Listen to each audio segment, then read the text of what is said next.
Okay, ladies and gentlemen, welcome along to our fourth instalment of our UNXplained Conference. With our biggest advertising campaign I think we've spent so far, and probably the fewest amount of people, which is a shame, but there we go. Thanks for coming today. As you can see, we've got three great speakers lined up for you today, and we've decided to speak about the moon this time. It's Bryn's idea. What do you like the moon? Well, at the moment we're going through, it's quite an unusual set of circumstances. There are 4 blood moons, 4 partial eclipses of the moon this year, plus we've had a total solar eclipse, and we're having a total lunar eclipse. I think it's around about 28th of September. These circumstances, by some kind of people like end timers, etc., see this as a portent for like the end of the world or the second coming of Jesus, etc. But also there are a lot of when I have a look around on the internet, just generally on the, might as well use this, when I generally look around on the internet, there's a lot of clips, YouTubers, bloggers out there blogging about things on the moon. Got Crow 777, etc., with the lunar wave, Shadowcraft. We've got these guys here as well. There seems to be a bit of an increased focus on the moon and paranormal activity on there. So we're going to cover things like the Apollo theories, conspiracies around that, general events in the solar system, weird stuff that's come back off probes. You must have seen the kind of pictures from Mars they keep turning up with gerbils, coffins, skulls and other bits and pieces knocking around out there. Also some anomalous radio signals recently. So that at the moment the solar system seems to be quite active and quite a lot of interest in there from the paranormal community. So we thought, well, the next partial lunar eclipse is on the 14th. That's the first one of the 4 this year. So that's probably worth seeing as well. So that's kind of one of the reasons we kind of tied it into the moon. So we're coming up to the 50th anniversary of the Apollo system. Yeah, that's right, yeah. But a bit of health and safety first. Yeah, in case there is a fire, there's plenty of doors along here to go out with. All the way along here opens up, so you don't need to go up there. If you, there is a lift at the back of the room if anyone does require it. Toilet's just around the corner. Yeah. Food is available through the intervals. There'll be 3 speakers, there'll be 2 intervals. Prices on the wall.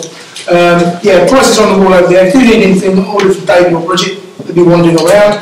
Today the bar at the back isn't open, but the bar upstairs is. So if you need any coffees or any drinks, you can order them from David or Bridget, or any alcoholic drinks can be ordered upstairs. Okay, going back to general thanks, it's myself, Carl, Scott, Luke, where you guys are, and of course Adam, David for the hotel. Without Adam and Dave for the hotel, we wouldn't be able to host these events, because we are a non-profit group. Most we just invest this because we've been lucky enough to go around the country and visit different conferences. And the speakers we've invited today, we saw at the Exopolitics conference last year, and they were really good. They really impressed us. So that's why we invited them down. These are some of the best speakers you can get anywhere in the country. Yeah, definitely. They're experts. So this is very nice for us. And also, as we're a bit lazy, it's nice for these people to come to us for a change instead of us driving up to Leeds or wherever it was last time. Like people say, there's nothing like this around, as you probably know if you're enthusiasts. There's nothing else like it around here. So obviously Margate's been on a bit of a slide, and hopefully it's sliding back up there again now, but this is just another thing that hopefully we can bring to Margate. It's our little kind of bit for Thanet that hopefully will build and snowball and people will come along. That's what we're hoping. Yeah, please, spread the word. We do have to cover costs, but we are a non-profit group and we're just trying to kind of network and also spread the knowledge as well. Because we've seen things in exopolitics and we're thinking, well, why isn't this on the mainstream news? Why aren't people reporting this? I've seen knowing the programmes about the elections and stuff like this, but I haven't seen things about chemtrailing, I haven't seen other big issues that affect us all that aren't really covered. So it's a bit of an alternative media outlet as well. But hopefully the next one, we're kind of looking at kind of alien UFO abduction type, that kind of area. But generally we pick a whole broad range of paranormal subjects, don't we really? We're fairly inclusive. We've had Rich Planet from the TV here last time. We've had the local Druids group, Witches group here. We've had Neil Arnold, Neil Sanders, yeah, Mind Control, etc. David Webley over from Skype from America. Yes, Black Eye Children's phenomenon, which you may have read about, which is quite creepy. We're enthusiasts. We go on ghost hunts, UFO watches and stuff like that. Yeah. So, you know, we like it just as much as you guys. We're looking forward to listening to the speakers as well. Yeah, we're not just armchair, we kind of go out and live all these places, haven't we? We've been to like Todmorden, we've been to like top secret bases, which we're a bridge Rendlesham. Done Rendlesham quite a few times, quite a fan of that. And the Rendlesham Conference was one of those. So if you do have any questions, you can always come to us about anything. For the next conference, what we're thinking about has been touched upon is people's experiences. So unusual experiences with UFO, ghostly experiences, any experiences at all that you think are unnormal, you know, paranormal, whatever the phrase might be. Come and see us, let us know, because we might be interested in it for the next conference. It's just, you know, let us know. Okay, so... And we'd like to now introduce our first speaker. Is this working? It is working, yeah. Our first speaker, Marcus Allen, and he's UK editor for Nexus magazine, distributor. Got a very wide range of knowledge, and we're really, really pleased to have him here.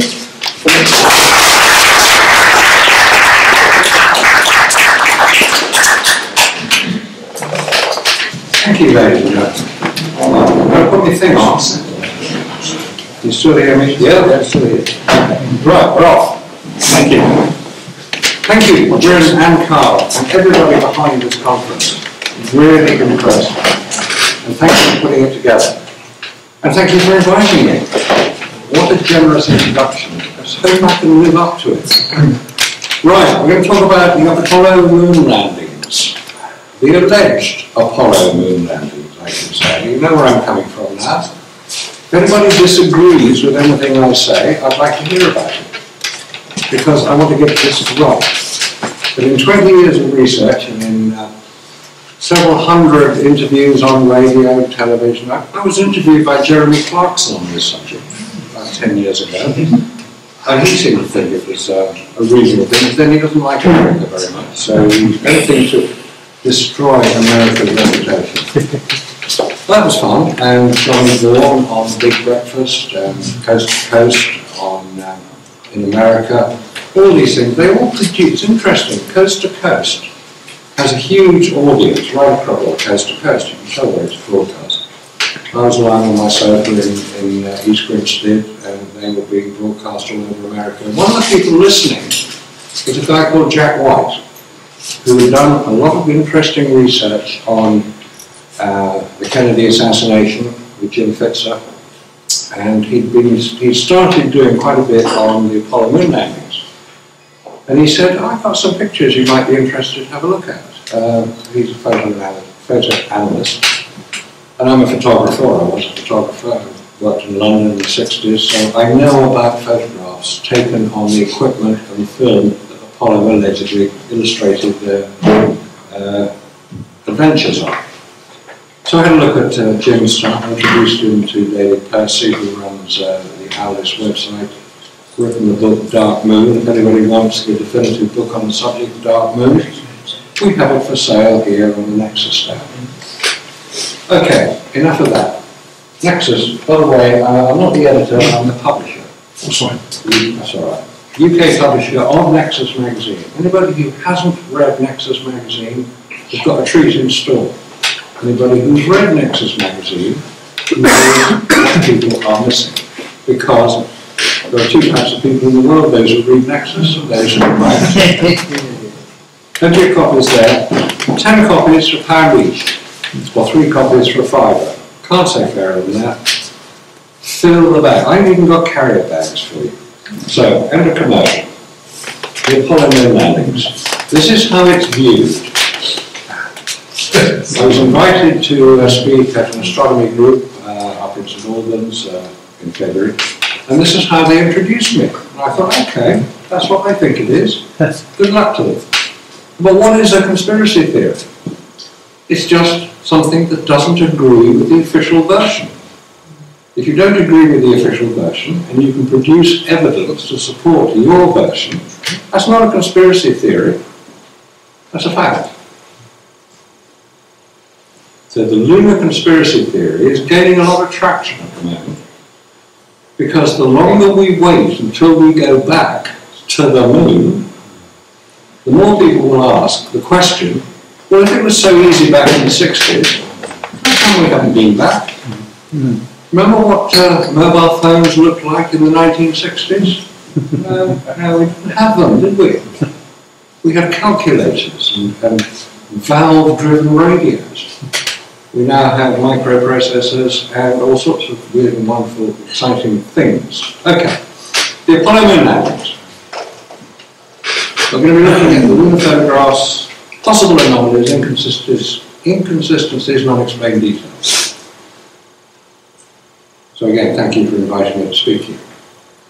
Now, the world's top-selling magazine, this edition published in December 1969, the lead time was a bit longer in those days than it is today, and you would think that if there were any anomalies, inconsistencies, and unexplained details, these guys would have spotted it, because that's why stock in trade, National Geographic. They produce magazines with some very, very great photographs in them.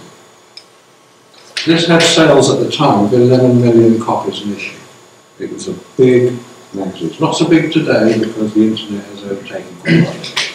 That photograph showing Buzz Aldrin on the lunar surface is one of those iconic photographs that we keep hearing about, taken by Neil Armstrong. By the way, has anybody ever seen a picture of Neil Armstrong on the lunar surface? No. I have got one, actually. Got one. It's difficult to tell it's him, but there is supposedly one. You'd think that the first man on the moon would be the guy you would want to immortalise. He died a couple of years ago. Not through radiation damage, apparently. And do you know where he's buried? Neil Armstrong. Do you know where he's now buried? In the Pacific, off the coast of California. He's buried at sea. Because he didn't want any memorial on land. Funny that. Right. Next door to Barton. What's that? Also Bin Barton. Bin Laden. Next door to Bin Barton. Different ocean. Further down. Right, this is the camera that was used to take the photographs. The Hasselblad electric. That's the electric motor drive there. That's the shutter button that they could. Notice you can't see it from inside the spacesuit, by the way. Shutter button. This is how it was attached. That's Alan Shepard on his front. So you have both hands free. It's a logical thing to do. And they had a pistol grip there underneath on the later mission, so they could hold it and fire the shutter. But they couldn't see where the shutter button was.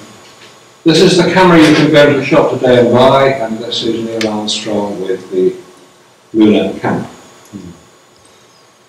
When I was filming a show for Discovery Channel about 10 years ago, they borrowed the Hasselblad from Hasselblad UK, which still exists. This is a replica of the Hasselblad camera, so I took the option to photograph it to get the details.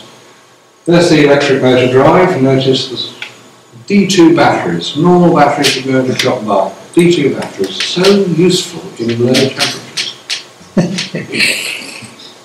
This is the only means here, on this little dial here, of telling if a photograph has been taken. Because you can't hear the mirror going up, because that's what you normally hear in a camera. Because they took the mirror away, because they couldn't use the viewfinder. No viewfinder, no mirror, no shutter. So no sound. And in space, if they were in space, there's no sound anyway. Shutter on the front here. So basically, it's a pretty basic camera. There is the exposure meter. There's no built-in exposure meter. It's all manually controlled, except for the forward wind of the film. You have to set the shutter there, and the aperture, and focus it with a little lever on the side, wearing what are in effect heavy-duty gardening gloves, armoured gauntlets. This is to illustrate the camera on the chest, and the fence at the back illustrates there exactly the same location. If you take a photograph at eye level, you're looking down on the camera here, and the horizon will be relatively high. If you take it at chest level, here, looking straight into the lens, the horizon is much lower, and that's a key point to look at. There's nothing weird about it. That's the law of optics. That's how cameras work. That's how optics work. That's how light works. And in the camera was mounted this screen with 25 crosshairs on it. They're called reticules. We don't know why they put them in there, but it was just a fun thing to do. Before they went, they had to practice. And here are some of the models of the moon. Close-ups here. There's two people there, so you can see the size of it, in order that they could take photographs of the lunar surface. It had already been photographed by unmanned craft, by the orbiter missions, the lunar orbiter missions. Not the lunar reconnaissance orbiter, that's currently in operation now. The lunar orbiter mission. And here is a camera track. Anybody who's ever seen a film set will know that that's how you have a camera track. And you can move the camera forward so it appears to be approaching, in this case, the lunar surface. So when they had their simulators, they could project onto the screens outside the window of the simulator what it would look like as they approached the lunar surface. Nothing secret about it, logical thing to do. There's the camera on its track. This model still exists, it's in San Francisco now. Now, if you're going to go to the moon, you've got to have something to land in. This is the lunar lander. Have you ever seen these? This gantry is one of the biggest gantries ever built. In order to reduce the weight of the lander by 5/6, so it would appear to operate as if under lunar gravity, with 1/6 of that of the Earth. It's a huge thing, it's still there today. Lucky, you're not going to get any close to it, but it's right next door to the CIA headquarters. I wonder why. So if you're going to go to the moon, there are three things you need. One is a whacking great rocket. Here is your whacking great rocket. To get off the ground, to get up to the moon. That's the height of St. Paul's Cathedral, 365 feet. There the astronauts are in the top, we're told, and this little thing at the top is the launch tower. If they had a problem, they could launch the command module at the top here if the rocket exploded. I don't know how they were going to get away in time, but that's the theory. This goes up into the air. Huge amount of noise, huge amount of smoke, very dramatic. Hollywood couldn't have done it better. These black and white panels on here were allegedly there to demonstrate if the rocket started to rotate. But if you've ever seen a picture of a V2 rocket, the 2,000 of which were launched onto London from Piemonte in northern Germany, they had the same markings because this was designed by Werner von Braun, who was a Nazi officer, using slave labour along with a load of other people. Between the launch of the rocket and splashdown, source of information is NASA. Never a straight answer. National Academy of Space Sciences. Can we believe everything NASA tells us about what happened between launch and splashdown? So we get to the moon. Great picture. Earthrise, this is called, Apollo 8. What's wrong with this picture? No stars. Well, no stars. No. It's one. I'm not going to talk about no stars. I mean, they won't appear in a photograph taken with equipment they were using because the stars are not bright enough to appear in the photograph. They could be taken. You could take photographs of stars in space, and the International Space Station does it quite regularly. But given the equipment that was used, it was a Kodak Ektachrome film, Hasselblad camera. If they wanted to expose for the Earth and the lunar surface, it would have been too short an exposure to expose for the stars which would have appeared. And I'm prepared to believe that that is a logical explanation. Now, what is wrong with this picture is that how can, if you're orbiting the moon, and people have questioned my statement on this, if you're orbiting the moon, what height are you above the surface? And the answer is 60 miles. If you're orbiting the Earth, what height will you be above the Earth? The answer is about 200 miles. It's to do with the mass of the Earth and the speed you have to go to maintain the orbit. The Moon is much less dense, much less mass than the Earth, therefore you can go lower, 60 miles. So what height, what distance will the horizon be if you're orbiting a circular body, the Moon, at 60 miles above the surface? The answer is 250 miles.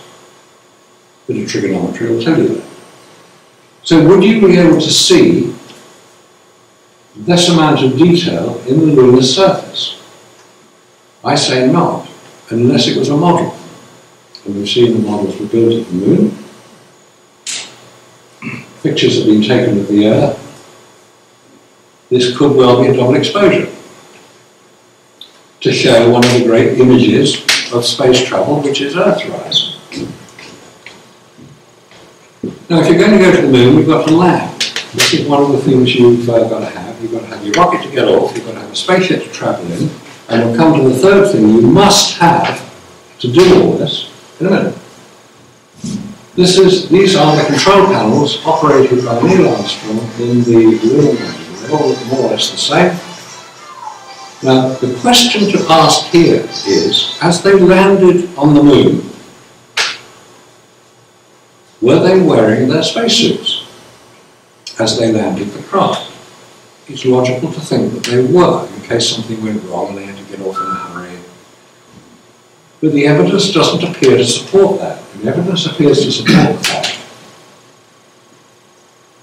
that they were just in an atmosphere, breathing normally, because we're being asked to believe that wearing armoured gauntlets, they could operate these dials and knobs and controls. Would you, if your life depended on it, would you, wearing heavy-duty gardening gloves, operate a computer? If you pressed the wrong button, boom, gone, end of story. No, you wouldn't. You would want to operate this equipment with your hands, unencumbered. So that's how we're asked to believe them, because if they did land like that, why can't you hear the rocket that's about 3 foot below them slowing them down? You can't. We've all heard the famous commentary as they land, this is illegal and all the rest of it, picking up some dust. Remember that, picking up some dust? But we don't hear a rocket, which indicates that they weren't wearing, they were wearing a spacesuit, because if they're wearing a spacesuit, you couldn't hear outside. Or they're wearing throat mics, which close out all external sound. No, there's a lot of unanswered questions. It's not a conspiracy theory to ask these questions. It's a conspiracy theory not to answer them. Alright, dear Buzz is now going to come out of the lab. This is a first in a series of 8 photographs. We're taken consecutively. They're all on the NASA website. Right, check them out. Anybody wants to see them? NASA.gov, History of Polylab. It's all there. So he's coming out here. And he gets a bit further out. Notice how well illuminated he is. Very well illuminated. Neil Armstrong has already got out. He's done his one small step, one giant leap, and all that nonsense. Good bit of script writing that, by the way. And he gets bored watching Buzz coming. Do you know why it's called Buzz? Because Edwin is his real name. Edwin's sister couldn't pronounce Edwin, so she called him brother, which got abbreviated to Buzz. And that's why Buzz Lightyear is called Buzz Lightyear. It's named after our famous hero. Anyway, he's looking at taking a photograph of the rubbish bag. Sensible thing to photograph. Don't forget, Buzz is still trying to get down the map at this point. And he gets bored and starts looking at the lander legs. They were supposed to do this. Don't forget you had to refocus the camera, put a new aperture setting on it, new shutter speed. So he goes back to Buzz, who's now coming down the ladder. We'll look at this photograph in more detail later on, but notice again, the background here, the lunar surface, which is directly illuminated by the sun, is not overexposed. Buzz here, who's in the shadow of the lander, is very well lit. Where's the light coming from? Oh, it's reflection off the lunar surface, we're told. That's absolute nonsense. Of course it's not. They had additional lighting, but they didn't carry any, so how could he be so well lit? If anybody has ever used a games console made by NVIDIA of America, they spent a happy time trying to prove that I was wrong and that their equipment could demonstrate their conclusion. Yes, sir? So you say, of course, it's not a reflection from the lunar surface. Okay. Why not? Because there isn't enough light to reflect that amount of light of the lunar surface. So you've got to know how a film camera records information. It has a relatively low tolerance of exposure latitude. You've got to get the exposure correct, or you ruin the photograph. What I'm saying here is that the directly illuminated surface of the moon here is not overexposed. This is all in shadow, and this is correctly exposed because you can see all the details. Yes, the lunar surface does reflect light, but not that much. Not sufficient light to record that amount of detail on a Kodak Ektachrome film. Don't forget, this is film, this is not digital. Digital would record it quite differently. And people tend to come up with digital images demonstrating that, of course, the lunar surface would reflect enough light. And I'm saying it wouldn't. Because having used the camera, used the film, I know how much light you have to add to a subject to balance the highlights and the shadows to get a recorded image. That's all. Yes, it does reflect light, but not enough. Again here, and down at the bottom. When we look at the same images, or very similar images taken on Apollo 12, you can hardly see them coming down the ladder. It's as if there isn't enough light. I haven't got those on here, but it's a bit confusing. But to look at this, those are the 8 photographs in sequence. And they're all well exposed, well composed. No heads cut off. And this is without a viewfinder.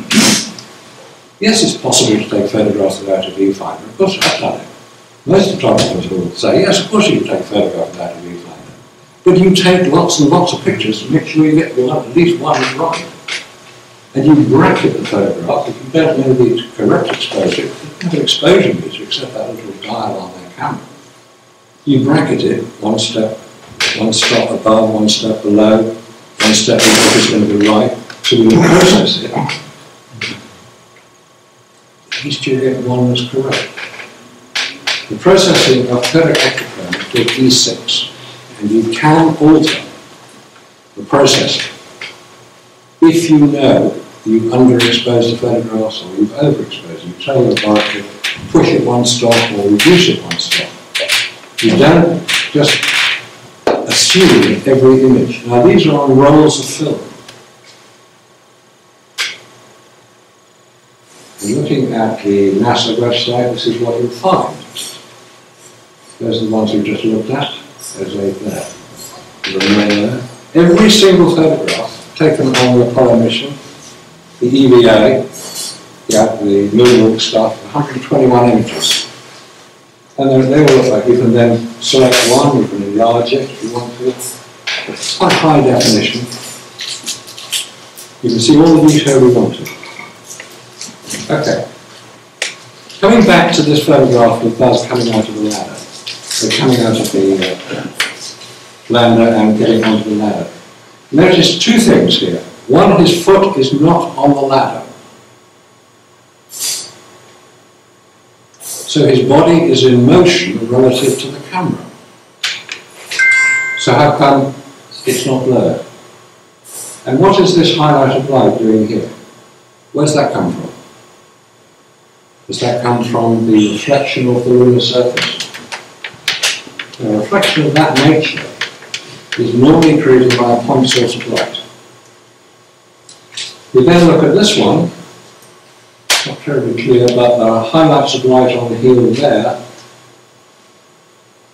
and he's in deep shadow here, and yet he's as well illuminated as if he was standing in dead in sunlight. Again, the background is not overexposed. So I can tell you these were taken on Earth under controlled studio lighting conditions with the necessary fill-in light to balance the film. These are PR images created on behalf of NASA to support their space program mission to the American people who were paying for it all. The equivalent of about $120 billion in today's money. Not a lot of money. Okay, here's one of the great mysterious photographs of all time. How did he take it? How did Buzz Aldrin, who took it, that's his foot. I know it doesn't say Aldrin on it, but the mission account says that Aldrin had the camera at that point. They only had one camera on the surface. They had another one back in the lander, but they didn't use it. Why? One of man's historic missions, they forgot to use one camera. Not very professional. Okay. There's his footprint, there's his boot. So he took his camera and he pointed it at his foot. Then he took one picture, pointed at his foot. He got the exposure right, the focus right, opened the aperture to the right setting. How did he know he got the foot in the right position? It's very difficult. You'd take at least 2 or 3, wouldn't you? And this one, the same thing. Beautifully exposed. Very, very good photograph. Man on the moon. Sums it all up. You don't even need a caption. Controlled studio conditions here on Earth. There's a lot of an explanation. Right. This is Buzz Aldrin. They just put the flag up. They always put the flag up first. It was the first thing they did. America. Okay, put the flag up. They're not claiming it for America because under UN legislation, no man can claim any part of outer space. Okay. So what's this? The one-legged astronaut. This is. Where are the other footprints? There's only one. I don't know. It is a mystery. It's an anomaly. It's something weird. And here we have the 2 astronauts, Aldrin and Armstrong, on the lunar surface at the same time with the flag up. Now that's fine, because they were being filmed from the data acquisition camera mounted in the lunar lander. There's the lunar lander, shadow of. They're both men of about the same height. They have to be below 6 foot to be an astronaut, so they're 5'10", and they're putting the American flag up. The data acquisition camera is a film camera, it's photographing at 1 frame per second. So if you then do a logical explanation of why one of their shadows is longer than the other, and they're both men of about the same height, and you measure the angle of the shadow, which is 25 degrees and 35 degrees, and you think, hang on a minute, they landed with the sun at 13 degrees, so what's all this about? And why is one shadow longer than the other? The ground is level, as we've seen. They landed, the place they landed was level, flat. They didn't want to tip over by landing in a crater. So there's another anomaly, which is yet to be properly explained. Oh, here we have some weird stuff going on. What are these things? What are these? Oh, lens flare, NASA will tell you. Lens flare. You get all sorts of weird stuff when you land on the moon. It's very different from Earth. Now, how come you can see the top of his backpack? Looking at this thing, which is the solar wind experiment collector, she's about 1 million wide, basically. And you can see the shadow here, so this should be in darkness, so obviously there's a lot of light flying around the place to make sure that everybody knew what it was, and there's a shadow on the pole holding it up. So where's that shadow coming from? Another unexplained detail. Ah, man on the moon. Neil Armstrong photographing Buzz Aldrin. You know it's Buzz Aldrin, don't you? Because it says Aldrin. So it must be him. Now, that's probably not the photograph you're familiar with. That's more the one you're familiar with. And they just added a bit of black in the top to make it balance out properly, and they cut a bit of this sort of rather boring stuff in the front here and the side. All right, so they framed it. So it looks nice, and it appears in magazines, which are normally vertical like this. When I first started looking at this whole Apollo question mark, this was one of the first photographs that I bought. I had to buy it. It was a postcard. I bought it in astronomy show in London in 1994. This is before the internet. There were no photographs on the internet.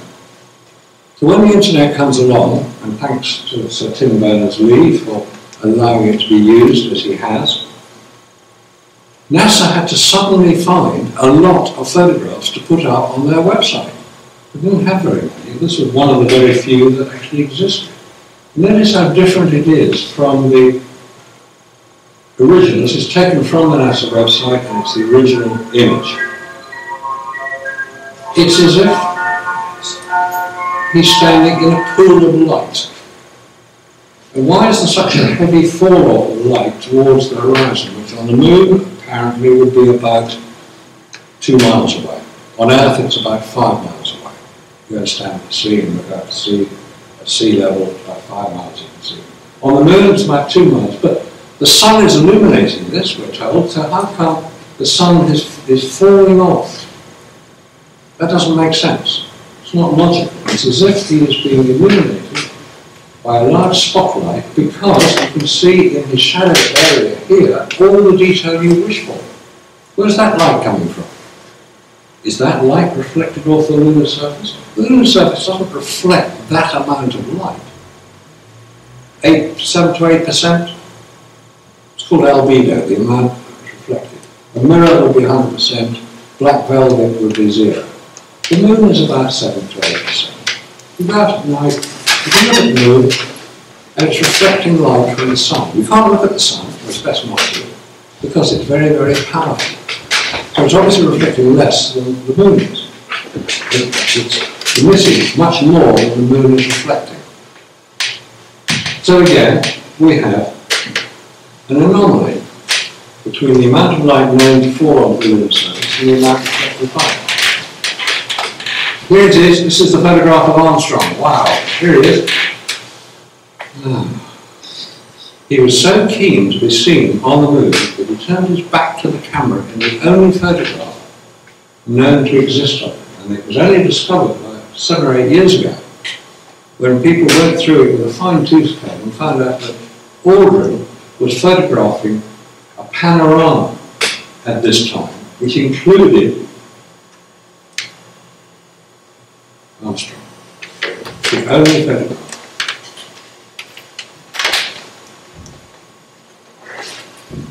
They obviously brought their wives along because they have their evening bags. Yeah? Well, that's what they look like. I don't know what they are. Nobody really made any comment about it. And suggestion that they're underneath. There's the rubbish bag. They're underneath the lunar lander and the probes here. There's another probe there, so the leg is here, so it's underneath them there. I don't know what they are. Anybody got any ideas? I'd love to hear. But they do look rather like ladies' evening bags, nice and glittery and rather pleasant. Here's one of the pads of the lander showing all the dust that was collected. Not a speck of dust. And yet, on the descent, we hear Buzz Aldrin, whose voice you hear, Buzz Aldrin saying, kicking up some dust, about 40, 50 foot up in the air, apparently. Where did the dust go? Didn't go in there. Another mystery. Unexplained anomaly. This is it. On Apollo 11, these were the only 2 photographs taken showing Earth. Wouldn't you think, if you've flown to the moon and all the training and the hard work taken to get there, you'd want to show people where you came from? Earth. Remember that first picture of Earth we looked at? Earthrise, taken on Apollo 8. When this has been enlarged, you have the same picture. Anyway, It's not so much what Earth is, which is very tiny. Earth is very tiny, this point here, relative to what's going on there. When you have a wide-angle lens, 60mm Viagon lens on the Hasselblad is a wide-angle lens, but it should be a wee bit bigger than that, because the Earth, when you look out from here and look at the Moon, you know roughly what size to expect the Moon to be. The Earth will be 3.6 times as big as the Moon. Over 8,000 miles an hour, the Moon's about 2,000 miles an hour. You can check the details, 3.67%, 3.67 times. So if you say that that is the Earth, the Moon will be about the size of that dot, which doesn't make a lot of sense. Anyway, we're not talking about that so much, we're talking about how they took this picture. Because they had to take it with a camera strapped to their chest. So they were leaving, but they were wearing a spacesuit, which didn't bend very well backwards. Didn't bend very well forwards either. They had to bend at about 45 degrees to get the picture we've just seen here. Illogical, not sensible. But we're being asked to believe that this was taken by either Buzz Aldrin or Neil Lawson. We don't know who took it, by the way. If you look at the Apollo Lunar Surface Journal, these two photographs were taken at exactly, to the second, exactly the same time. Not 1 second apart, which you'd expect, or 5, 6 seconds apart, which is logical, because it's moved its position from here to here, exactly the same time. And neither of them knows who took it, neither Armstrong knows who took it. Remember I said, look at the height of the lunar, the solar wind collector. These are relatively similar positions, they're consecutive photographs. The second one here on the right, he's moved a little bit closer, but has he moved any lower? Because in this photograph, there's the solar wind collector, and here it is here. What's going on? You'd have to get a whole lot lower to get it that high above the horizon, which, don't forget, is about 2 miles away. There's no crater in the middle of here. It's as if they were taken under very separate conditions, because the horizon is quite different. The height the camera was placed at is quite different, but the position on the ground is relatively much the same. An anomaly, unexplained as yet. Or, this is a model in a studio environment, and they just forgot to get the camera at the right height. Here are our heroes. Yes, sir. So before you move too far away, the image prior to this, that you were saying, taken at the same time. Yeah. What, I mean, apart from the fact that you were saying that's not possible, what are you saying is going on here? I don't know what's going on. I'm saying that if you look at the official record, Yeah. which is contained in the Lunar Surface Journal, Apollo Lunar Surface Journal, which is all on the website, they go into incredible detail of the what's called GET, ground elapsed time, which is from the time they launched from Florida to the time they come back again. Everything is detailed to the nearest second, and you get the commentaries that we know occurred, we get the photographs that we know occurred, and they're all included in it. These two photographs, taken towards the end of the EVA, were taken at exactly the same time. Now, have you ever tried taking two photographs in different positions at the same time? It's not possible. So I'm saying that it's not recording it accurately. They don't know who took it, was it Aldrin or Armstrong?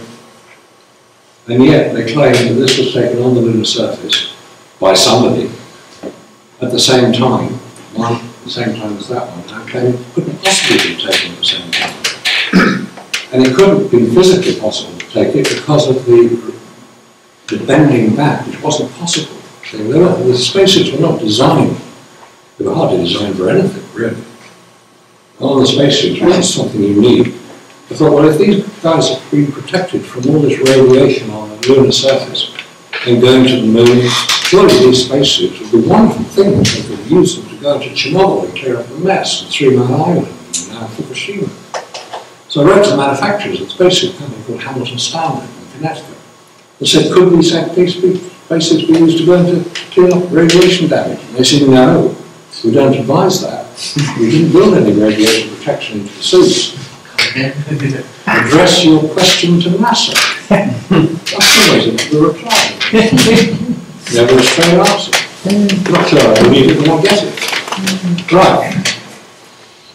So we've got all these, and oh, hang on, we've got to look at our heroes. Here we are. Aldrin, putting his sunglasses into his sunglasses pocket. Very neat. And his Omega watch. Now these were taken, I've deliberately left them in this way. They were taken from a book purchased at the Kennedy Space Center in Florida. And it says here, astronaut Edwin Aldrin inside the lunar module after his moonwalk. Sounds logical, except it wasn't. If you then find this photograph, which does exist, you'll find it was taken about halfway to the moon, because it's included in a roll film which shows pictures of the Earth and the moon as they were travelling. It took 3 days to get from Earth to the moon. You know where you're going though, because you can see it. You've just got to aim for the moon where it's going to be in 3 days' time. So it's not difficult to find it. But this photograph is not, it is a fabrication. It is not taken after his moonwalk, and that can be demonstrated. Here is Neil Armstrong inside the lunar module as it rested on the moon's surface. No, it was taken during the training and simulation exercises at probably Houston, because it was taken with a flash gun. A flash gun may not be possible to see it, but if you look at the actual image on the computer, on his teeth there is a highlight of light. In his eye there is a highlight of light, which is an artifact of a flash gun.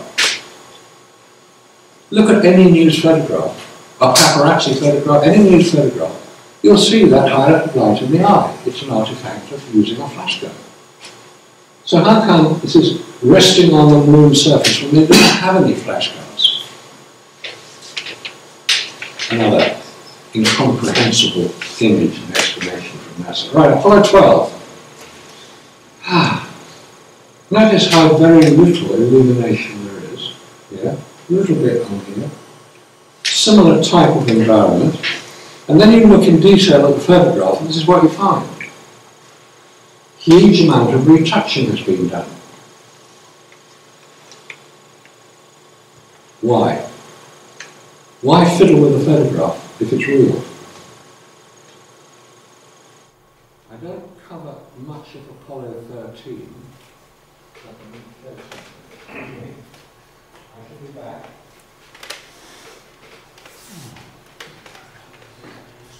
Right. We'll just finish off on Apollo 12 here. This is another series of 8 photographs taken in sequence. I'm going to check these numbers. They're all on my website. So we're looking here at this little triangular thing here, which is supposed to give vertical. There's also got a colour chart on it as well, so they can check the colours. But they're photographing that, and it may well be an attempt at a stereo photograph, but the point with the stereo photograph is you've got to have 2 cameras to get it proper, about 4 inches apart. A friend of mine uses a stereo camera. It's got 2 lenses, 4 inches apart, so does the eye. And when you look at the picture, yes, it's 3-dimensional. It's great, wonderful. You can fudge it by taking 2 photographs and move the camera 4 inches across, and you get a similar thing. I'm not sure that's what they were trying to do here. Oh look, there's an astronaut. Oh, take a picture of him. Yep, great. Just one. Oh yeah, another stereotype picture here. Oh, it's a same astronaut. Wow. Oh, take a picture of him now. And so on, and boring, boring. Looking at this photograph in more detail, you're looking down on the camera, You can see the top of his helmet, see the top of his backpack, but we know that the photographer is this guy here, and his camera's on his chest, so how can you see the top of his camera? Doesn't make sense. He's taken out of studio conditions here and there, as they all were. And what's all this stuff? It's not lens flare. It's not lens flare. That's not how lens flare and Hasselblad works. Here's the enlargement of the visor, and you'll see his hand here is well below. That's the lens. That would be the pistol grip. So what is his hand doing well below the pistol grip? Well, you paste it in, don't you? Notice how different the horizon is. Here it's going across his chest. You're more or less looking straight into the camera. Don't forget it's the same astronaut in virtually the same position. It's seriously weird when you start looking inside. What's all this? The studio lights, possibly? Or the UFOs flying by saying, what are these guys doing? They didn't ask permission. All right, tell them to get away. Go away. You're not allowed back. I don't know what this stuff is. It could be internal reflections on the visor, but there are only 3 visor layers. And there's at least 6 UFOs here. We'll see more UFOs later. Great fun. So I don't know what this is, but it doesn't add up. It doesn't make sense as a photograph. We've seen this one before, but the point is we're looking at this area here. This is actually corresponds to the beams in the warehouse rooms in which they did practice. There are 2 crosshairs, one in here and one in here. Why are they not in the right position? Unless this is a double image, which is more likely to be the case. Okay, weirdo stuff here. The sun is casting angles which don't make sense. Direction of sunlight casting a shadow here, and this is the photographer's shadow here. They should be more or less in the same direction, but they're not. It's as if they're not part of the same picture. These 2 Apollo 12 images, photographs, can photographically both be genuine. The crater at the top is obviously the same as the crater at the top there, the crater at the top there. Yet in one photograph, the Surveyor, that's the Surveyor craft here, Surveyor 3, which was landed on the moon 1966, is tiny, and the other one is huge. Yet the crater remains the same size. The laws of perspective do not work this way. I believe that all photographs of Surveyor 3 were staged with various size scale models on a miniature stage set. That makes more logical sense than this. Same craters. So what's the answer? Okay, Apollo 14. You notice I missed out Apollo 13 purely because they forgot the manual. The Apollo 13 owns workshop manual. If they'd had this with them, they would have known what to do when the thing went bang. And we know what went bang. It was an oxygen tank. Why didn't it blow way off course? Which is what it should have done. Newton's Greek laws of motion. A reaction has an equal and opposite reaction. Explosion of an oxygen tank is a big explosion. Houston, we think we have a problem. And they filmed it. Tom Hanks saves America yet again. That was a good piece of fiction, that film. The Hollywood version of Apollo 13, which bore very little relationship to the real events as we were told they happened. And one of them was, when something goes bang in a spacecraft, the spacecraft moves opposite to the force of the explosion, in which case they would probably have missed the moon. Why didn't they?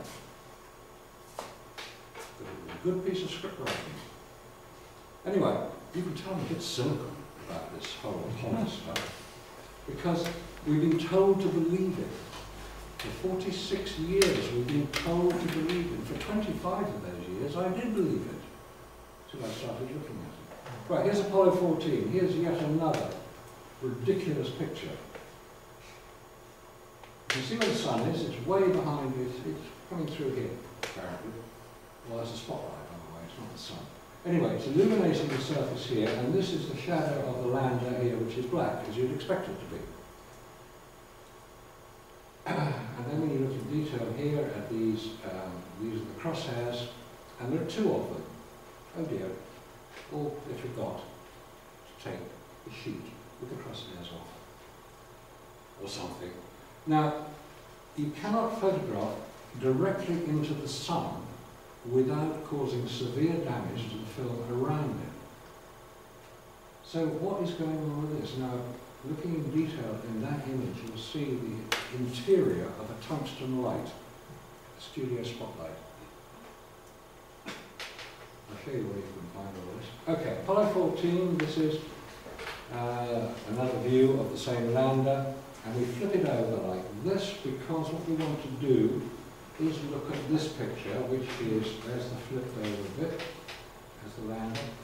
This is Ed Mitchell, Alan Shepard, flag, golf ball. Because this is from Alan Shepard's book called Moonshot, because he took a golf club, or a 5-iron or some piece of kit, attached it to the end of a stick and hit a golf ball. Yeah. It's a fabricated photograph. This photograph, about this size, was on display at the Kennedy Space Center until we posted the question mark. How was this photograph created? Because they didn't have timers on the Hasselblad cameras, they didn't carry tripods, so who took the photograph of the two together? Nobody. It's a composite image. We just go back to this point. Look at the flag here. There's the little square in the bottom, below the ladder. That's the ladder. There's a square here. There's the American flag. Oh dear, it's been moved and turned around. There's the little square. There's the ladder. This is comprised of 5 different images. It's a fake. It's a composite, but it's not described as a fake on a composite. It's described as a photograph, and it's supposedly a Hasselblad photograph. There is one of the crosshairs. Never a straight answer. Once the question was arose as to how this photograph was taken, it was removed from display. This is the TV image of the same scene, so it's not a video still. Notice the flag is different here. Opposite way around. It's a different way around, correct. And have you, if you were looking at, assuming you hit the golf ball from left to right, have you ever seen a golf ball in flight? You look at it, look at the Masters. Now, yes, you can see a golf ball coming towards you or going away from you, but you won't see it going like that because it goes too fast. And it's quite small. And here it's huge, huge golf ball, huge. Fake. Anomaly. Right, Apollo 15 landing site. Here we have the Hadley Rill, which is this thing here, this valley type collapsed volcanic tube, they call it. Absolute rubbish. You don't get a volcanic tube a mile wide that collapses with no evidence of the roof. See pictures inside here. It looks like a valley or something. It's not a collapsed volcanic tube. You must be really feeling very desperate about describing things. This is taken from the surface, and this is the lander, Apollo 15, and there is Mount Hadley Delta behind us. This is Mount Hadley Delta here. This is Mount Hadley. This is supposedly the highest mountain on the moon. Mount Hadley Delta is about 13,000 feet high. Reasonable. We don't know what it's for 13,000 foot above. Is it above this or some other point on the moon? We just say it's 13,000 feet. Okay, well let's assume it's above here. It's a logical place to measure it from. This is a flat area, volcanic and the rest of it. Now if we look at a similar scene here on Earth, here's Mount Everest, with Mount Everest Base Camp here. Mount Everest Base Camp is at 19,000 feet. And Mount Everest is 29,000 feet. So that point there, which is 7 miles from base camp, No, I haven't been to Everest. I've been to Nepal. Somebody want to answer the question. It's 10,000 feet above base camp, 7 miles away. This is 7 miles from this landing point, and it's 13,000 feet. Is it? It's just not logical. It doesn't make sense. This is what you'd expect. Everest is a wacky great lump of rock, lots of snow and ice on it, and it's a big cone at the top there, and there's base camp, which is pretty unpleasant because it's pretty high. Okay, now on Apollo 15 we have Dave Scott and Irwin. Scott here, photographed by Irwin here. Okay, and then Irwin here, photographed by Scott. How? It's the same consecutive photographs on the same roll of film, so it must have been in the same camera. But Dave Scott wasn't wearing it. He was wearing the only camera. He hasn't got one. How did he take the photograph? I've double checked these numbers. Either NASA got it wrong, well, it's more likely NASA got it wrong, because you can't take a photograph of somebody without a camera. And if Irwin, who took this photograph, hasn't got a camera, how did you take a photograph? Oh, the lunar lander. It bounces around, it doubles in size, well, there's lots of them. Okay. There's the lunar lander, there's the lunar lander, and there it is again. And these are the mountains in the background which match up. So it appears to be in different positions for different photographs, which is what's supposed to happen. Apollo 16. There's the ladder down which they would walk. Okay? There's the ladder here. This is taken at Florida, where they're assembling the Sat 5 and all the kit with it. This is the lunar rover here, being assembled and put into place, which appears to be there, the port side. Port starboard, when you look out the window, port on the left, starboard on the right. There's the lander, there's the lunar rover, but it's over here, and it appears to have come out of this side. I say appears, I don't know which side it came out of. So let's go on to Apollo 17. You see, there are all sorts of unanswered questions. Apollo 17, there is the command module. They've just separated from the lunar lander, which has taken the photograph, and they're going to land in this area here. This is the Taurus Littrow Valley, Apollo 17, north of the equator. But before we land, there's a question which I've yet to have adequately answered from anybody, including astronomers. This is the Apollo 11 landing site. This is one of the thrusters, the control rockets, mounted on all the landers. It's not a shadow of anything. And they landed about here, we are told. Not quite sure if that's correct. But the point of the photograph is that there is a terminator. Terminator is where sunlight and darkness meet. We call it night. But on the moon you get a similar situation because the moon is rotating and the sun will spend a long time going down because it rotates much slower than Earth does. But there is a terminator here, which is what you'd expect, it's logical. Where is the terminator here? The angles are about the same. The shadows are being cast, they're quite long, which means that the further away you get, the shadows should get longer. They don't. There doesn't appear to be a terminator. Which there wouldn't be if you're photographing a model and you forgot you should have a terminator. Whoops. No astronomer has yet been able to give you an adequate answer as to why there is no terminator on the Apollo 17 landing site photograph taken from a similar height. Right. Oh dear. Oh, you didn't expect us to believe this stuff. Apollo 17. Harrison Strait, Queenstown, taking a photograph, lining up the astronaut, the American flag, and Earth, all in the same photograph, one time, one photograph, get them all lined up. Have you ever tried to do that? I did. Get a mate stand there, get my mate stand there, and get the moon and the photograph, and get them all lined up, without using the viewfinder. That's the key. Without using the viewfinder, and what exposure are you going to have? This photograph, I can't show it too well here, but has been tampered with. It is putting on the extreme contrast. Again, photographed here on Earth under contrast UV lighting conditions.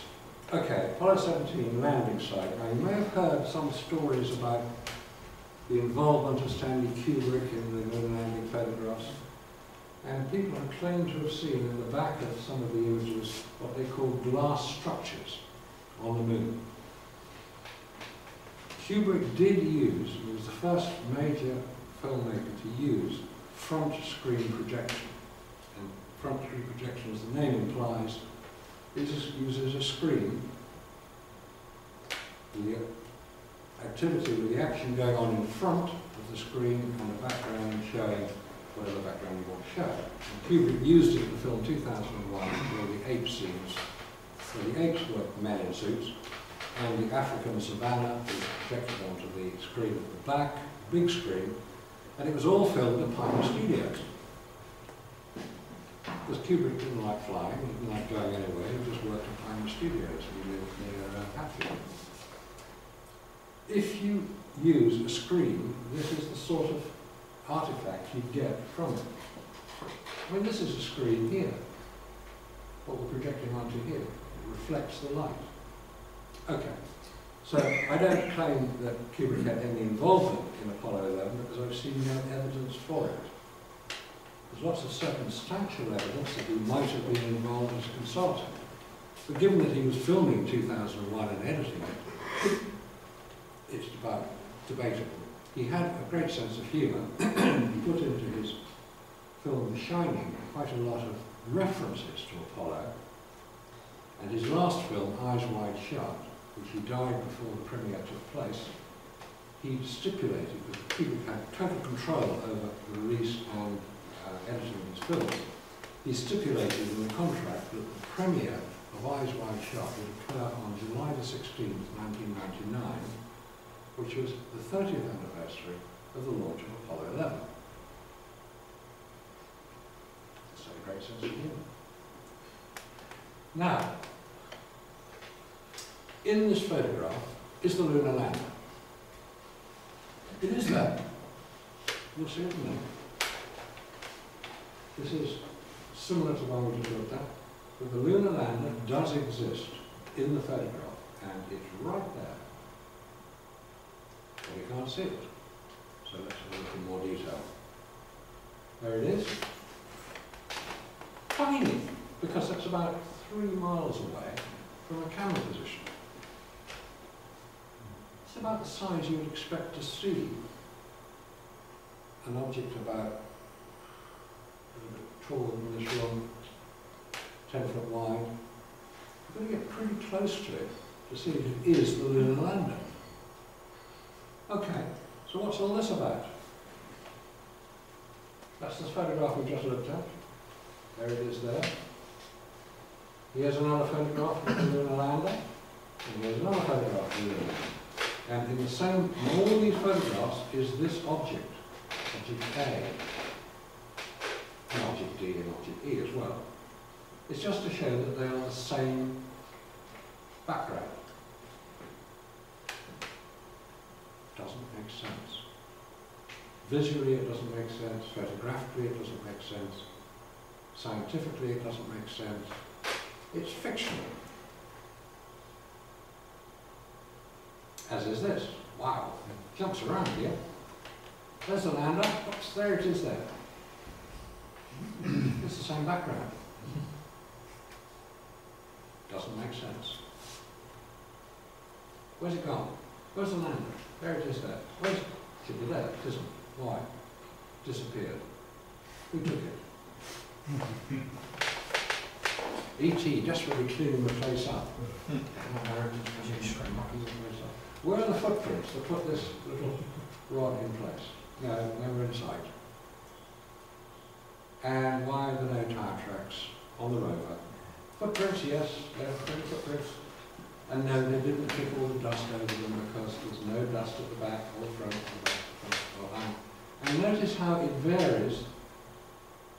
There's a line here between the foreground, detailed, and the background, fuzzy. That's an artifact of front screen projection. You get fuzzy backgrounds because you're photographing a photograph. The foreground will be clear because you're photographing real life. Here's another one. No car tracks. Perhaps they lifted it up. These things cost about £6 million each back in the 1970s. And they were using about as much power, electric power, as nearly 50 years later electric cars use. So hasn't technology moved on, or did they use technology here which we're not being told about? Okay, so is it fact or fiction? Is what we've been looking at fact or fiction? This is the Russian. We haven't mentioned the Russians. Here is probably the greatest genius of space engineering, Sergei Korolev, who was the chief designer of the Russian space program. He died very suddenly in 1966 during a routine operation. There's nothing suspicious about it. These things happen. But following his death, the Russian space program basically went into a decline because there were rival factions trying to gain the sense. He was the acknowledged leader at the time. He was the guy who got all the rockets off the ground, all the missions successfully completed. This is Yuri Gagarin, who was the 8th man in space, not the first. Forget the idea he was the first, he wasn't. He was about the 8th. The guy who was launched the week before him, he was launched on April the 14th, 1961. April the 7th, 1961, Vladimir Ilyushin was launched, who was the logical first man in space. He was the Soviet test pilot, son of the aircraft designer. But unfortunately, his craft crashed in China. The retro rockets didn't fire properly. He crashed in China, very badly injured. Chinese looked after him and returned him about a year later. We know that there's a lot of animosity between the Russians and the Chinese because during the Russian tour of Gagarin's flight, supporting his flight, the Chinese diplomatic delegations around the world, and he went to 70 countries, refused to attend any reception for Gagarin because they knew he wasn't the first. Soviet space communication has been listened to by 2 Italian brothers in Turin, and they heard a lot of what was going on. NASA couldn't believe that they had as much information as they did have. A lot of what was going on was covered up. So why didn't the Russians blow the whistle on the Americans if it's so obvious that the whole thing is a fabrication? Several reasons. One is that during this time, from the mid to late 60s, Russia was desperately trying to negotiate an outlet for its major natural resource. Its major natural resource was natural gas and oil, but primarily natural gas, discovered in Siberia in quantities almost too large to comprehend, vast quantities of natural gas. They were negotiating with Germany, Italy, and Austria for the supply of this natural gas. Were they really going to upset America by saying, no, you didn't land on the moon? Because America was very upset with Russia negotiating with Western Europe. This is the mid-1960s, a few years after the Berlin Wall went up, during the height of the Cold War, which was, by the way, a complete fiction. The Cold War was never going to happen. They were negotiating to supply natural gas, which they did. Now, there's something called gas for pipes. Russia had rather poor industry in terms of high technology, large-scale steel fabrication. They couldn't make the pipes to transport the gas from Siberia, 2,000 kilometres, 1,500 odd miles, into Western Europe. They couldn't make the pipes. They're 4 foot in diameter, these pipes, about 100 foot long, each section. But the company that could make them was Dyson, and another company called Mannesheim in West Germany. And they agreed, we'll make the pipes for you guys, you give us the gas. Okay, Russia said, we'll do that. Hence gas for pipes, otherwise known as red gas. It's still going on today. Now when you produce gas out of the ground, it doesn't just flow where you want it to, you've got to drive it there. So you've got to have compressors to drive the gas down the pipeline, about every kilometre. Who made the compressors to drive the gas down the pipeline? Rolls-Royce, General Electric. They weren't going to give up big contracts for some ridiculous idea that man hasn't landed on the moon. No, forget that, guys, you know we're going on. America being a generous company, a generous country, Russia had a drought in the late 1960s. And America did supply 25 million tons of wheat. So Russians didn't starve. They're a generous country. It may have come with a price. Shut up, guys, or you don't get the wheat. I don't know. There's no evidence for that. It's logical. The rocks. Oh, the rocks. Oh, yes, here's one. This is a rock. Moon rock. Moon rock. Probably worth about $1 million, I suppose, if I auctioned it. But I couldn't prove it came from the moon, so I probably get about 5p for it. But these are the moon rocks that came from the moon, aren't they? Well, how do we know? Oh, they've been analysed by scientists. Yes. Institutionalised scientific misconduct, it's called. You do what your boss tells you. They came from the moon, guys, prove it. Oh, yes. If you can't prove it, you're out. So they proved it. They all came from the moon, didn't they? Oh, well, we've been firing lasers at the moon and reflecting off these reflectors we left there. Who made the reflectors, by the way? France. So we know that the reflectors are on the moon because the lasers are being reflected from them. We track them.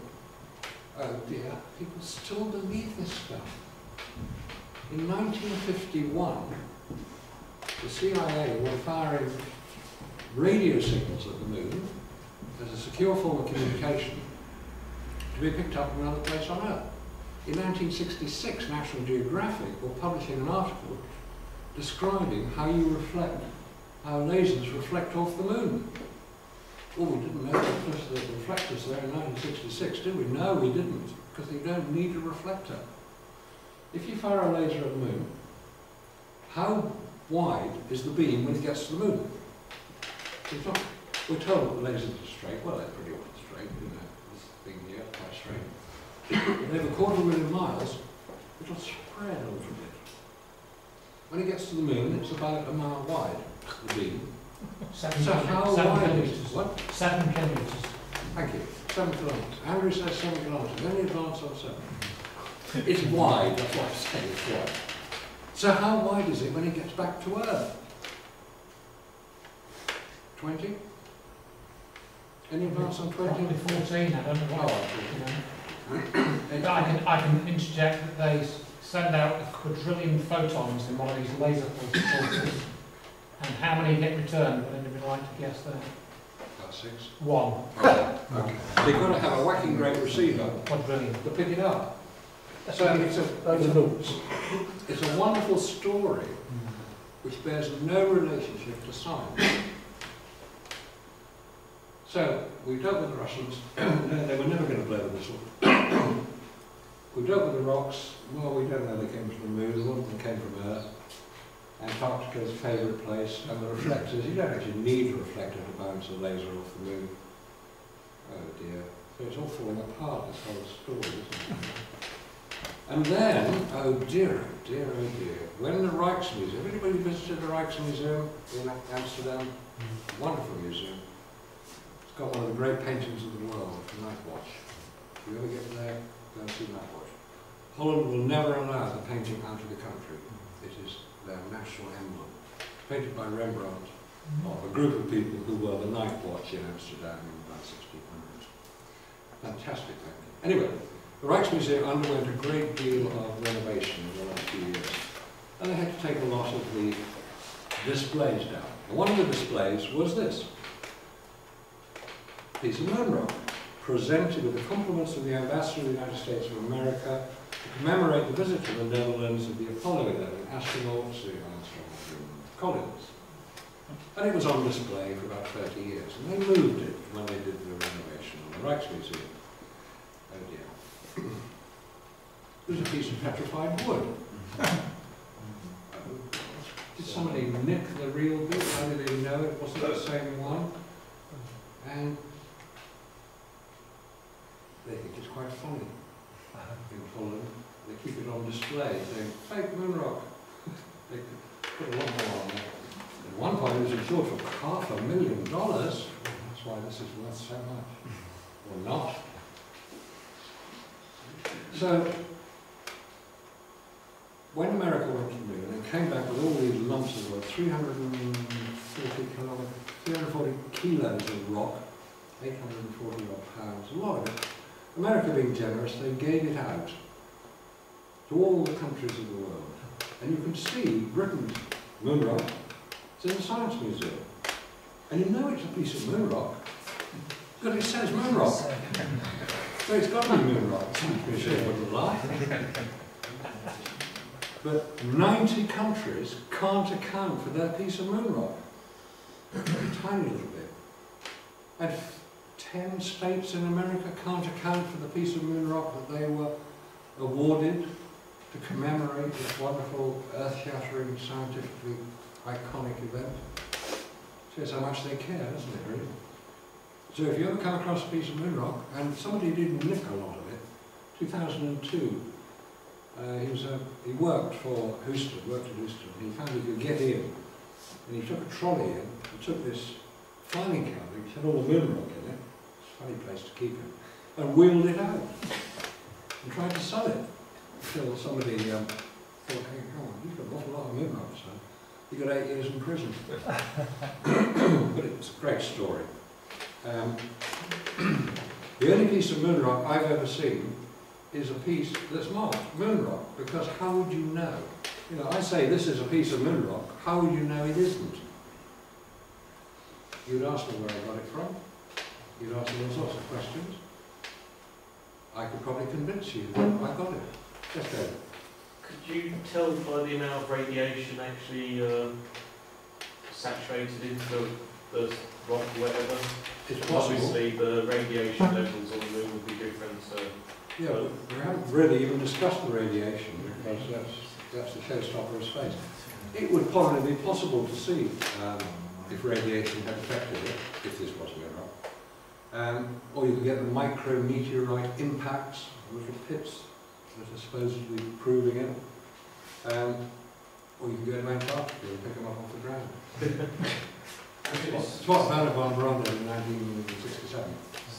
Sorry, but is moon rock, would it contain that, is it helium-6? Helium-3.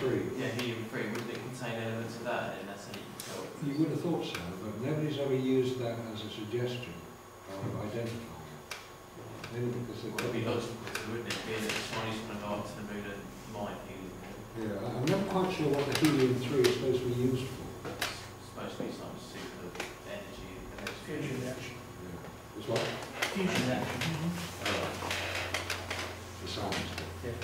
Yeah, allegedly take kilos and kilos off the moon. Yeah, 342 kilos. But is that moon weight when it's, is that Earth gravity weight or is that moon gravity weight? Earth weight.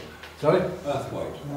And that's all disappeared, gone? No, it's all in Houston, locked up in nitrogen-sealed containers. I mean, it's the same as the photographs. The originals of the photographs are locked up in a vault somewhere. Nobody's ever seen them. They've seen copies of them. Yeah. We want to see negative. Right, this proves they went to the moon. This is taken from the Lunar Reconnaissance Orbiter, and it shows Apollo 11, Apollo 15, 16, 17, and Apollo 14. And you know that they landed on the moon because you've got a whacking red arrow pointing at a track. And they're all the same. Apollo 12, we looked at, there is the Intrepid. So it's that, and that's the Surveyor 3, it's about the same size as that, not. There's that crater.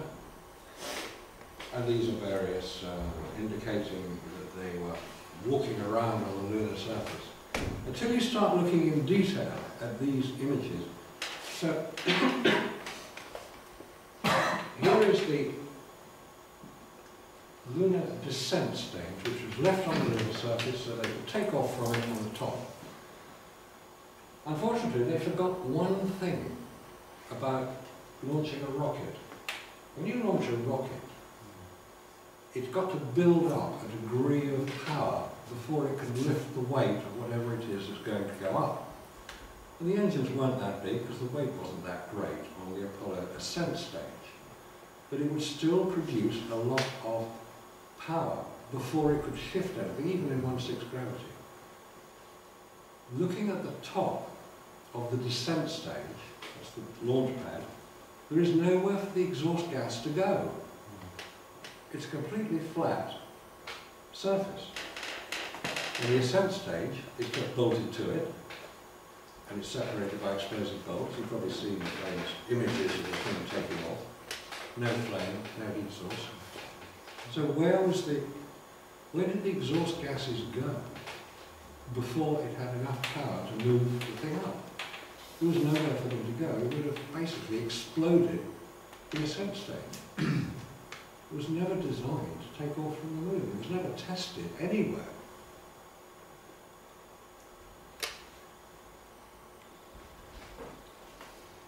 Going right back to the beginning, Copernicus crater, this is right in the centre of the lunar thing. You can see it from Earth, it's about 60 miles in diameter.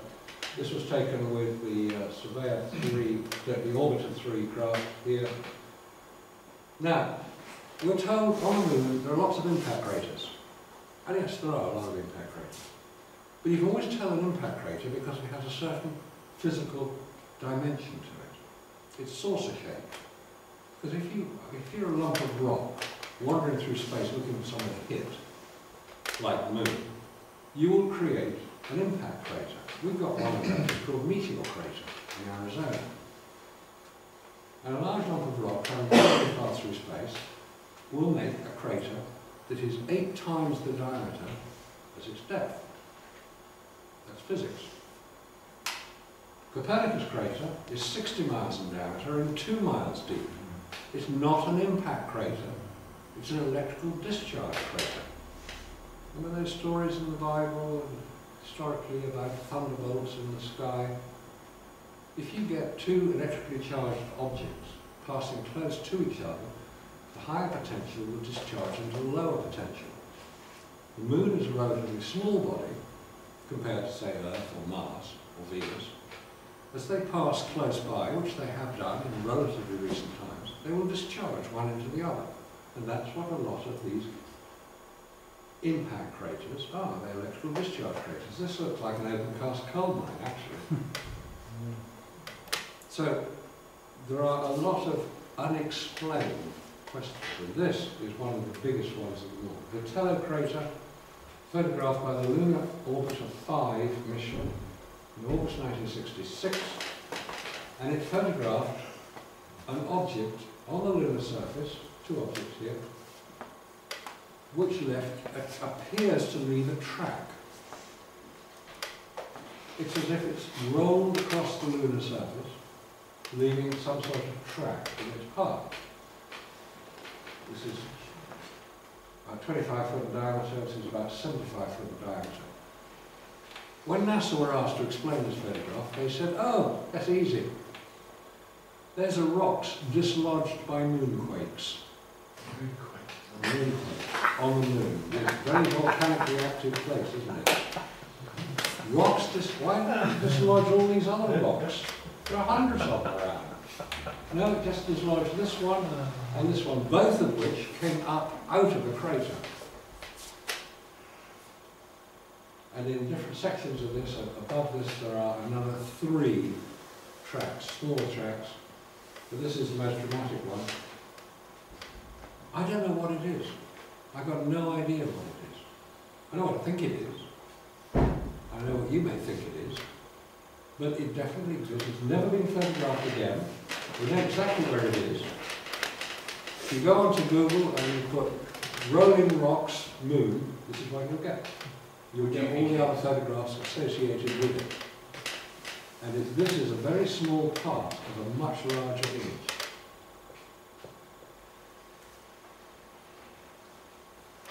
So, to complete, one of the great photographs of the 20th century, Earth, the blue marble, pale blue dots, wonderful picture. It tells you, it's the one that gets used more often than any other single photograph. We can always tell this one because of the triangle of cloud over the South Sudan. Antarctica down here, Madagascar up here, somewhere there it is. Africa, Horn of Africa, South Africa here, England, and a picture, usually. Great image. Taken on 517, we're told. So, just to conclude that. I don't know if it's confused you more than where we started, but have US astronauts flown to, landed on, and walked around on the lunar surface, taking 5,771 photographs over 6 missions? That's what you're being asked to believe. And that figure of 5,771 pictures is quite easy to achieve. You just count up the EVA films on the NASA website. And that means it's one photograph taken every 50 seconds during all Apollo missions. There were more than one on the moon in double the time. Not difficult to do, but they did a lot of other things as well, don't forget. They were driving their little truck around, they were saluting the flag, they were talking to the president, they were collecting rocks, they were not photographing the stars. So, one photograph every 50 seconds during the whole time they were on the lunar surface is quite a big ask. Now, in my view, the evidence as presented to support the lunar landings is not extraordinary enough for the claim made that that is what they did. Remember Carl Sagan's famous saying, extraordinary claims require extraordinary evidence. Extraordinary evidence, yes. Land a man on the moon, take photographs. Is the evidence extraordinary enough to support that? And I claim it's not extraordinary. Yes, sir. Just going back to your Apollo 17 image there that doesn't have a Terminator in it. Yes. You threw away the line, you know, no astronomer has been able to explain this to me. Yeah. What does the average astronomer say if you present him with that? I don't know how many astronomers you present that to, or 60. So, what do they say to that sort of, to this general presentation that you've got and these claims, which they can't be impervious to? And they've got jobs to keep, I appreciate all that. But what does it make any sort of impression on anybody? It doesn't usually make an impression at the time. It makes an impression later. Because what you're going to do is you're going to think about it. You're going to say, remember that chap we went to here in Margate, or the 100 places I've been to. Remember that chap, he made these strange things. What was he on about? He didn't go to the moon. Of course we went to the moon. But he said things about the photographs weren't really supported by the evidence. And you get doubts. A little niggle starts to appear. And you begin to wonder, I better go and check that out. He said, look at rolling rocks on the moon. I'll check it out. Look at Apollo 11. I'll check it out. And you check it out and you find that what I've described is accurate.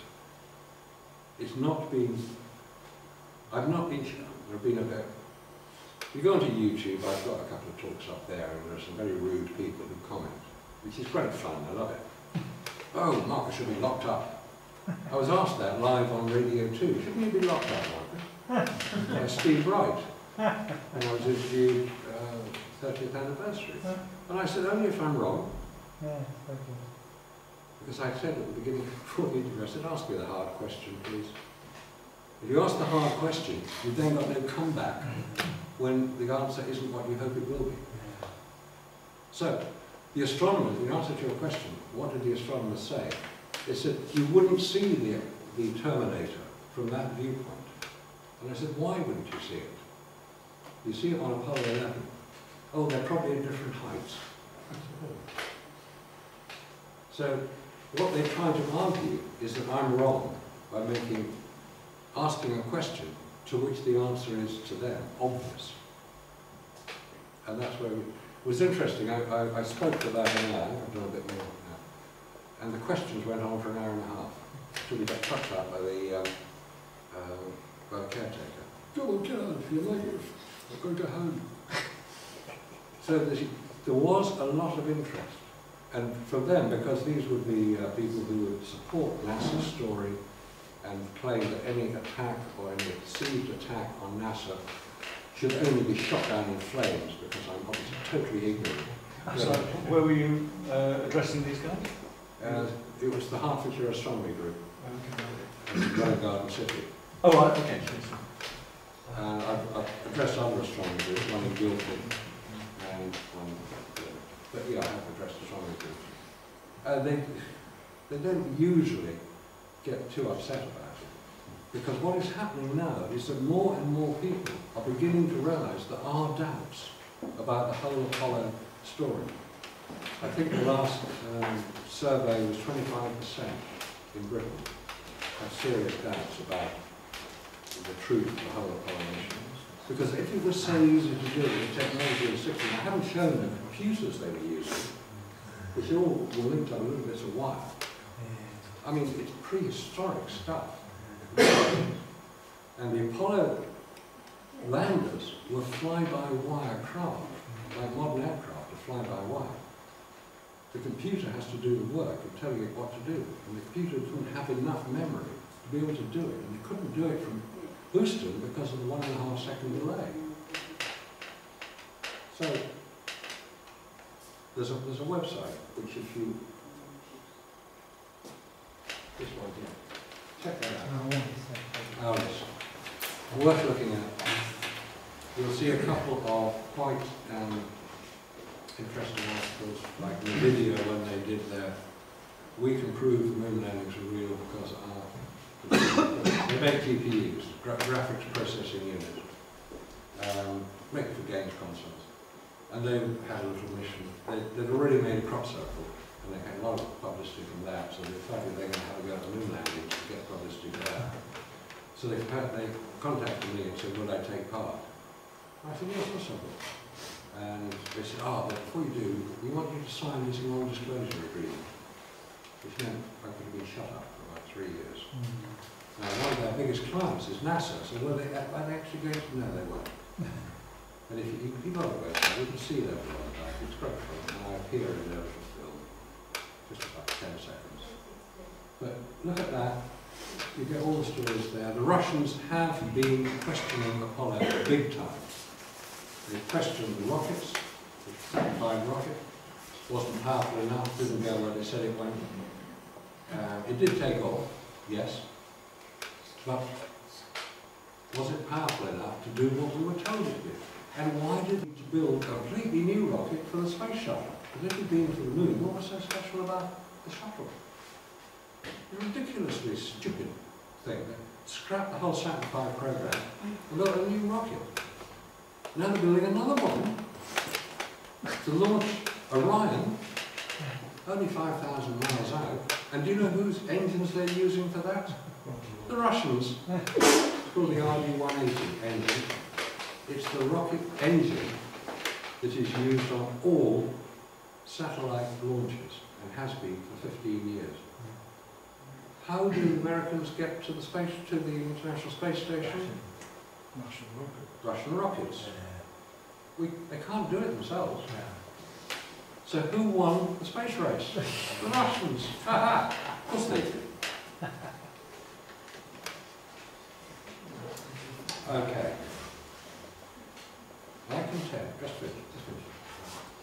I contend the Apollo record is flawed and inadequate to explain all the anomalies The inconsistencies raise even more questions, and the unexplained details remain puzzling.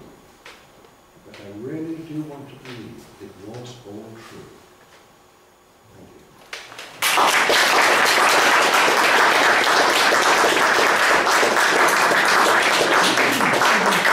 Thank you very much. Do we have a few minutes to have a few questions? Does anyone have any questions they'd like to ask?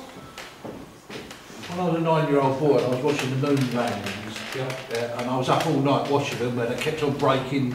Oh, we've lost the picture, we've lost the sound, we've lost whatever. But the one thing that got me was when that lander came in, there was no engine trough that was burnt. As it was landing in, there would have been a load of dust as it get nearer and nearer the surface. There was none of that. You showed the picture on there, the gold leg of the lander thing, not even a bit of dust on it. But the one bit that got me more than anything, it's still repeated to this day, when the lunar lander took off, the picture pans up and follows it up. Who's on the moon's surface, taking that picture and panning that camera up to watch that thing, like you said, has got no way with the exhaust gases to go through it, and just literally took off and went up, and the camera pans up and follows you. Now I'm a 9-year-old kid going, that's wrong. I can tell you the name of the guy who did it, if I can find it. Do you agree with what I'm saying? No. It was, well, I agree that it panned up. Yeah. And the camera was mounted on the lunar rover. Yeah. Which was parked sufficient distance away from the lander in order not to get covered in dust. Because that's what covered the dust of the Does pan. It was controlled from Houston. And they practiced.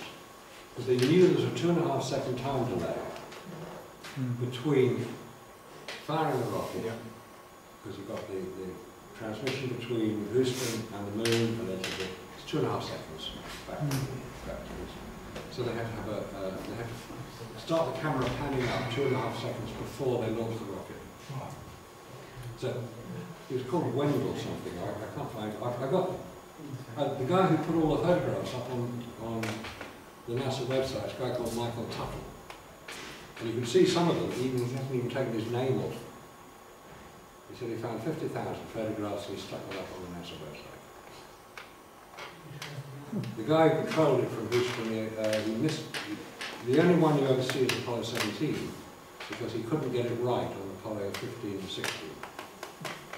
So yeah, there's a lot of question marks about the whole thing. Okay, one question over there? If there's no moisture on the moon, how can there be solid footprints? Good question. Why are there solid footprints if there's no water? I don't know. When you get down onto a beach that it's nice and dry, you're not going to leave that. You will leave indentations, but you won't leave identifiable footprints. Now,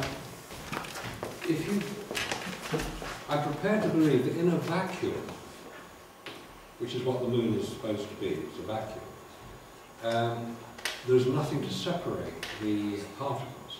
So if you compress a particle, there's nothing to push it out. So under vacuum conditions, it may be possible for an imprint to remain. It certainly makes a great photograph. And of course, if they decided they were going to take a great photograph of a footprint, man on the moon, they couldn't then deny that it was taken there. But yeah, it's always been a mystery as to how it can be as well defined as it is. It would be like doing, taking a bunch of talcum powder, which is very, very fine, and you can get an imprint that way, and it's not moist. So it's open to question that. But thank you. Okay. Just a quick one. Do you know the photo of the moon with the two where things are leaving a trail on the surface? Right. Yeah, what did you say? Because you said you knew what it was. Was that fake? You feel that's a fake photo? You mean those rocks? Yeah. You didn't say your interpretation of what did you think those two I didn't say what they were. Would you like to share with us what you thought it was? Or? I think the moon is hollow. I think the moon is deliberately placed in orbit around the Earth in order to create the conditions for life to exist on Earth.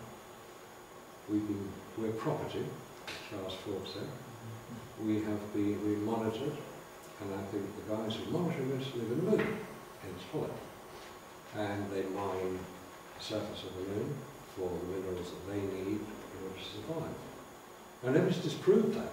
Well, you made a hint of go away, don't come back. I've heard that before in previous videos on YouTube before, Yeah. where allegedly we went to the moon and we were told by beings, whatever you want to call it, not to never come back again, and that's why we've never gone back to the moon. Supposedly said by Armstrong, and he said it in a conference in Italy, when asked why they were going back, he said we were ordered off. He said they were huge, the spaceships there. They were watching us. It was just a quick land, get some rocks and come back. We were ordered off. Now, I've heard that story many times, and in different places that you hear it was said. It's like the famous one of Good Luck Mr. Gorski, which is an apocryphal story. It's very rude. It's great fun. Whether Armstrong said that is highly dubious, because he was a he was a naval pilot, that's why he's buried at sea. He was a very good pilot. He's one of the best pilots in America. He flew the X-15 jet planes. He didn't volunteer to become an astronaut. He was ordered to become an astronaut because he was such a good pilot. The chances of him breaking ranks to that extent, I think, are very small. He did say one thing. The last time he had his public appearance, 30th anniversary, he had a speech in the White House, and he ended it with, I hope today's youth will remove some of the truth's protective layers, indicating that there's a lot more to find out, but he wasn't prepared to be the one to say. Now, I've read his biography. It's a very good biography. It's called First Man, by James Hansen, not the idiot who did the climate change rubbish, but he's a scientific author. He wrote the book. It's a very good story of Armstrong as a pilot. When you come to his time at NASA and the space program, it's as if a veil has been drawn over it. It's hardly any detail. And then you hear that his first wife, because he was married to Janet, his first wife, divorced her in early 90s, I think it was. Well, she divorced him, saying that I'm just tired of being Mrs. Neil Armstrong. He then married a second time. The book offers a lot of acknowledgements to a lot of people who helped the author, but there's one phrase in it which is that Neil Armstrong's second son refused to cooperate, which I found very strange. We know that Armstrong's daughter died of abnormal disease, and he never really recovered from that. He was very, very close to him.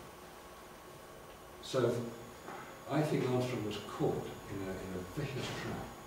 That he wanted to support his country. His president, yeah, his president says, jump, you will only have one question. How high is it? As a commander, they're all military, these people. So it's very easy to insert a story like that, which implies that they went to the moon, doesn't it? They all imply we went to the moon. Oh, there were spaceships looking at us over the crater. Why didn't we take a photograph of it? For goodness sake, that's what they were there for. No, do not see a photograph. Because I think these stories are apocryphal. They're NASA's attempt to defuse the growing clamour for people to understand why they're not going back. The Orion program is scheduled to return to the moon. It did a lower thing in 2014, came back from 5,000 kilometres out, which was enough to... third thing they need when they go to the moon is the heat shield to come back. But they lost the formula. Let's start again. This heat shield which stops the craft burning up, coming back from at high speed from the moon, you're coming back 25,000 miles an hour, you come back at the same speed you leave at. You're coming back from the space station, you're coming back at 17,000 miles an hour. You don't need such a powerful heat shield. You're coming back 25,000 miles an hour. It's the inverse square law. You need a very, very strong heat shield, which is the black material which burns up as it heats up. The amount of G-forces on it are severe. Up to 15 G, which is almost unsurvivable for humans. Why did the Orion spacecraft launched last year need to have heat shield on its side? They were taken off the shuttle. The shuttle heat shield were used on the side of the Orion craft when Apollo lunar command modules didn't have any. It's as if they were just thrown out of the back of an aircraft, which I think is what happened. They didn't dare go to the moon because they couldn't get through the radiation, the Van Allen belts. There are 3 of them. The radiation is designed to keep humans trapped on planet Earth. We're not supposed to go off gallivanting around the universe. Look at the trouble we cause here. What are we going to do out in space? So, if the radiation is far too severe for humans to travel, we're never going to get off planet Earth. The highest, it's been acknowledged, that humans have travelled is 360 miles above the Earth's surface in the space shuttle. That's the highest it's been. Unless you go for Apollo. It's the only mission. It's why nobody questions Mercury, 1 man, Gemini, 2 men, Space Shuttle, Skylab, International Space Station, because they all fly below the Van Allen radiation belts. It's this ridiculous idea that Apollo went beyond the Van Allen radiation belts, and they all survived, all 24 of them, because there were only 24 astronauts, not 27. 3 of them went twice. Lovell, Young, and Selma went twice on Apollo 8 and 10. So we've got this weird, strange belief that man has travelled beyond the protection of the Van Allen radiation belts. No, he hasn't. And until he does again, which won't happen for at least another 10 years, because the Orion craft isn't due to fly for another 3 years, and they're not even designing a lander. Not even designing it. There's been another 15 years. It's never going to happen. So the longer it lasts, the more questions will be asked. Well, it's so easy back in the 60s, how come we're not doing it now? We're not doing it now because we never did it in the 60s. So forget all that. And also forget this Cold War. So I'm going to take one more quick question from this gentleman. Yeah, do you think it might be the case that the inconsistency with regards, say, the tracks were purposely put in place by people who weren't very happy with the scale that they were perpetrating? Oh yeah, yeah. I think it's the idea put forward by quite a few people that there are whistleblowers out there who were unable in their day job, as it were, to point these things out because they had been sacked. But they were prepared to allow things to be discovered. The author of the book Dark Moon, David Percy, his father-in-law worked for NASA in America. And before he died, he said, David, you're a photographer, check the Apollo record. That's what he said. Check the Apollo record. David started to check it as a filmmaker and as a photographer. And the more he found, the more horrified he was. And the more he realised that there were things there to be discovered. People had left clues that if you knew what you were looking for, you would find it. He didn't publish the book or the DVD, What Happened on the Moon, which is probably the definitive version of the whole moon question mark, until after his father died. But that book stands as probably the definitive version, so today he has to research. Anybody who's watched the DVD cannot now claim that they believe we landed on the moon because the evidence is so strongly against it that it's unarguable. And I would defy anybody to be able to come up with definitive evidence. Not just, well, I think they did because I saw it on television. That's not evidence. This is evidence. Present evidence saying, this is why we landed on the moon. I've never seen it. I'd like to see it. Because like many people here, I watched it live, and it was in London at the time. So if anybody can come up with some evidence which cannot be refuted, I'd love to see it. But then I could shut up about this and go away and do something else. Ladies and gentlemen, this Mark.